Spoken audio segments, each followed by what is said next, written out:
आतंकवादियों ने धर्म पूछकर मारा और पीएम मोदी ने धर्म को ही हथियार बनाकर मारा।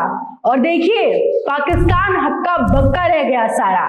जी हाँ, एक बार याद कीजिए पहलगाम हमला, कैसे आतंकवादियों ने गोलियां चलाने से पहले लोगों का धर्म पूछा था कि आप हिंदू हैं या मुसलमान। और आतंकवादियों ने उन पत्नियों की मांग में सिंदूर देखा, उनके सुहाग को निशाना बनाया। उन आतंकवादियों ने जब उन मासूम लोगों से पूछा कि हिंदू हो या मुसलमान, और अगर किसी को वो सिचुएशन तब उस वक्त समझ आ गई थी और किसी ने अपनी जान बचाने के लिए अगर मुसलमान कह भी दिया, लेकिन उसकी पत्नी की मांग में अगर सिंदूर देखा गया और मंगलसूत्र देखा गया तो गोली मार दी गई।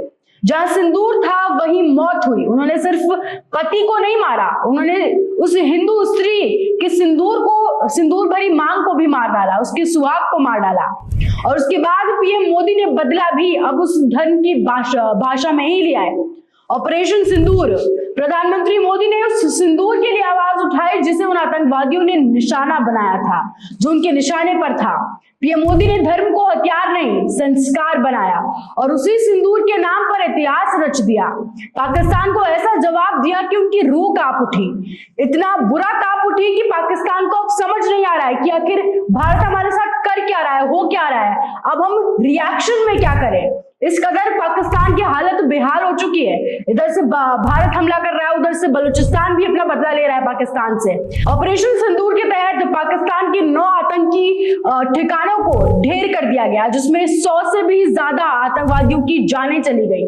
और ये उस सिंदूर का बदला लिया, एक ऑपरेशन जो सिर्फ आतंकवाद के खिलाफ नहीं था, ये उन आंसुओं का जवाब था जो एक हिंदू नारी, एक पत्नी की उजड़ी मांग से गिरे थे।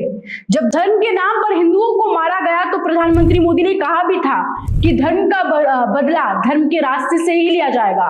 और इसी वजह से इस ऑपरेशन का नाम ऑपरेशन सिंदूर रखा गया।